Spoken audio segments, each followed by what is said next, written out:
Welcome to HillCrest video wine tasting notes for the 23-24 season, and this is our first release, as you all know. Starting September here, we're going to go through the first half of next year, and we're very excited with the wines that we have. We're going to start off today with kind of a wine that we did 10 years ago, actually, the 2010 Torero Neuvo, which is New Bullfighter, and it was one of the first temps that we did, and I did kind of a different style that I've seen in Spain in my travels. You really don't see so much here in the States, and I'll explain that in a minute. We're going to do a beautiful Gamay out of the Loire, one of the few reds that's grown in the Loire Valley west of Paris, where people are best known for Chenin Blanc. You see wines like Vouvray, as well as Sancerre, Sauvignon Blanc, Pouilly-Fumé, these kind of things. And then we're going to finish up with a really spectacular, big, full-bodied, very dramatic, great Riesling out of the Mosel from the Lay. And some of you might remember what that means, but I'm going to go back and refresh. It's like a super selection from great vineyards, so we'll talk about that.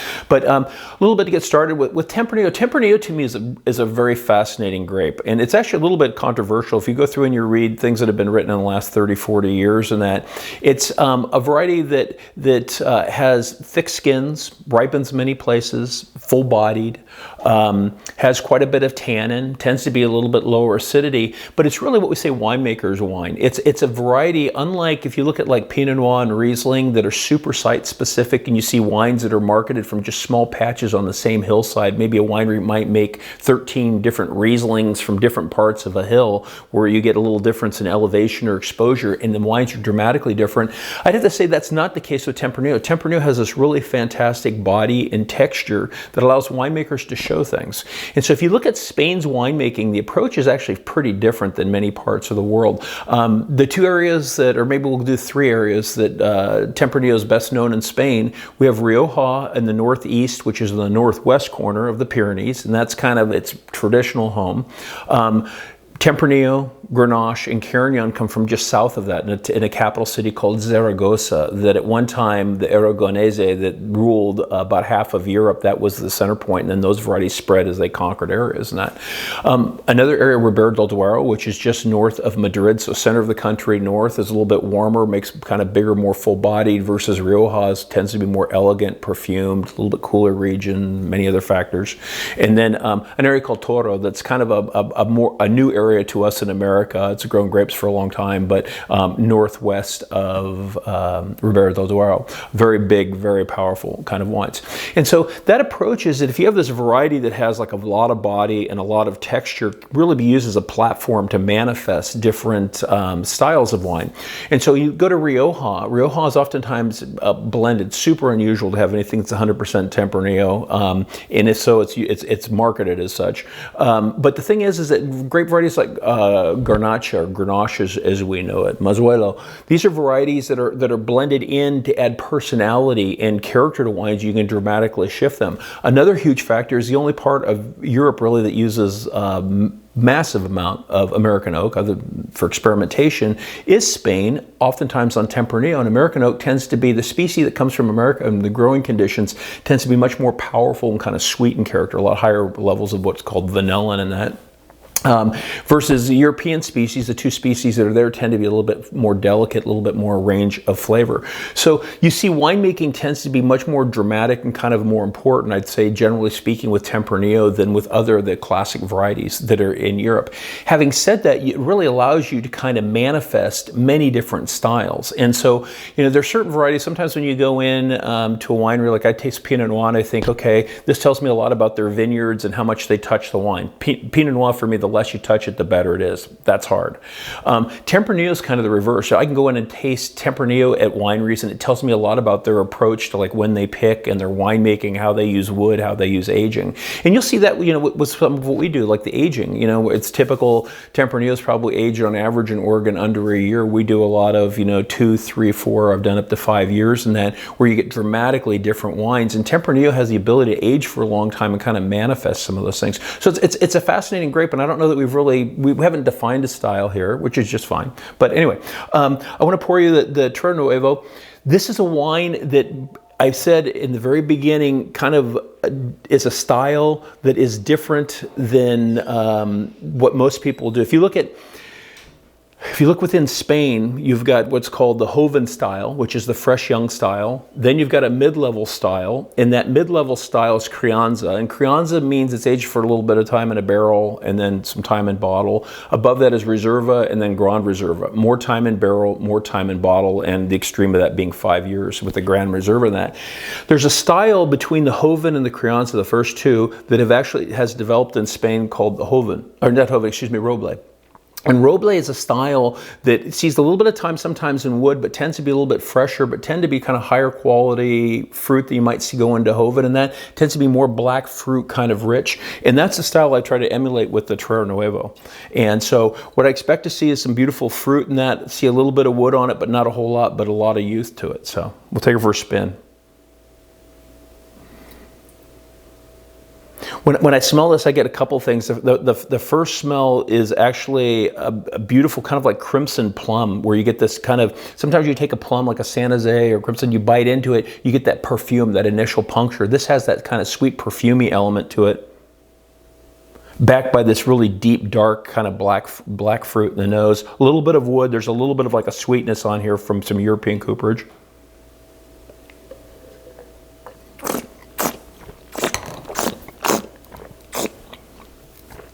This wine has weight, but it has elegance. And like right now, I'm just starting to get the tannin, but you get this beautiful kind of roundness to the wine in the mouth. I'd say pretty in the mouth a lot more dramatic than a lot of the wines I do. I tend to do more kind of understated as you drink them. They kind of open up. Tempranillo naturally kind of pushes that forward a little bit. Beautiful chalky tannins.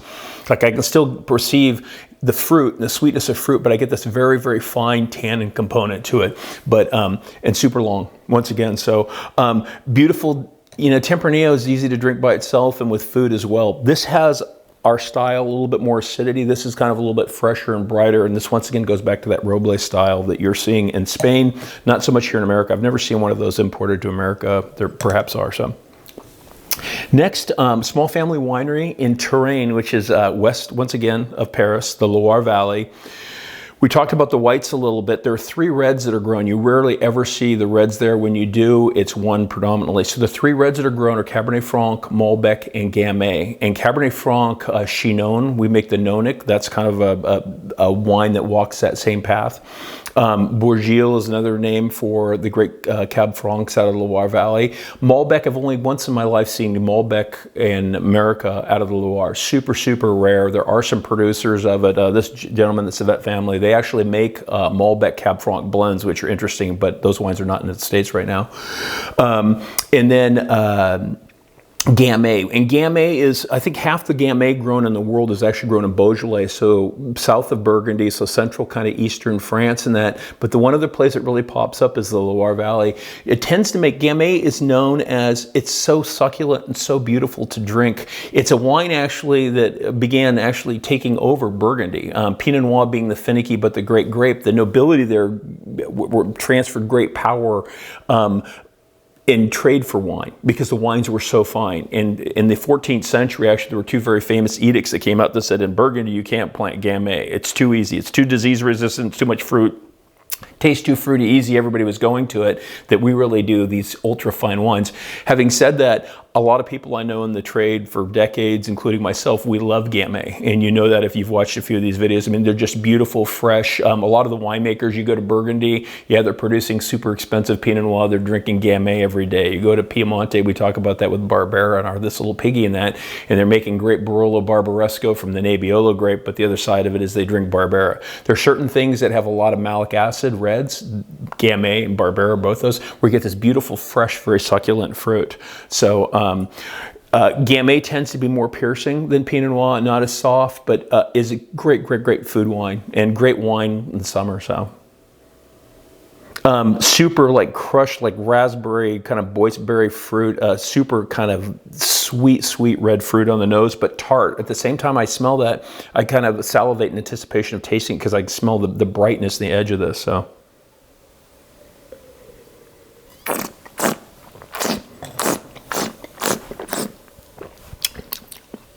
So a little bit lighter than Pinot Noir, very, very kind of feminine, elegant.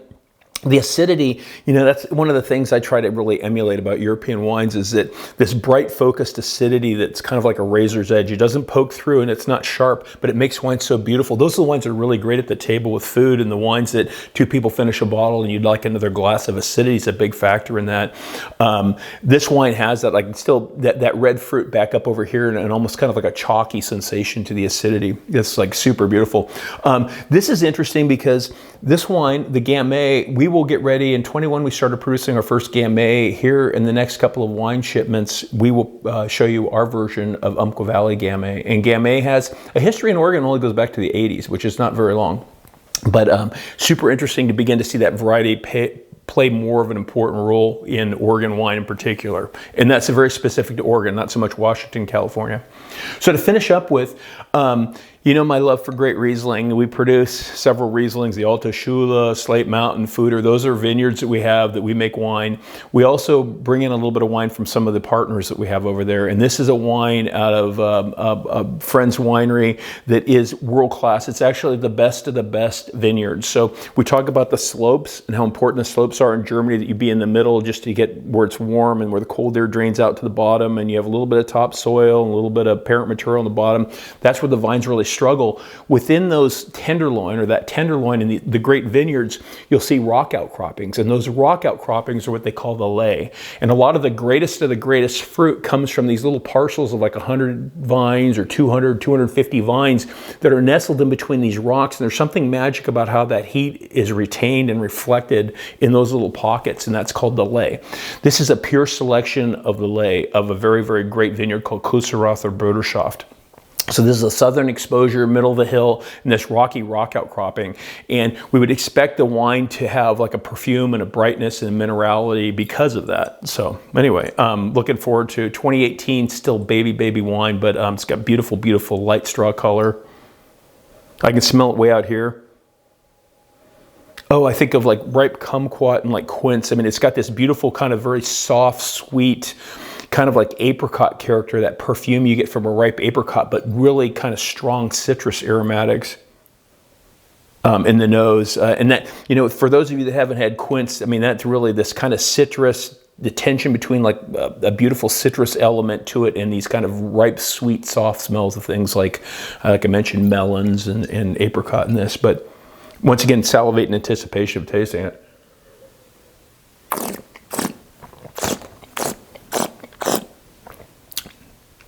Very fresh, but rich and weighty. Absolutely. Actually, I'm really surprised at this point. The acidity and the body of this wine are completely integrated.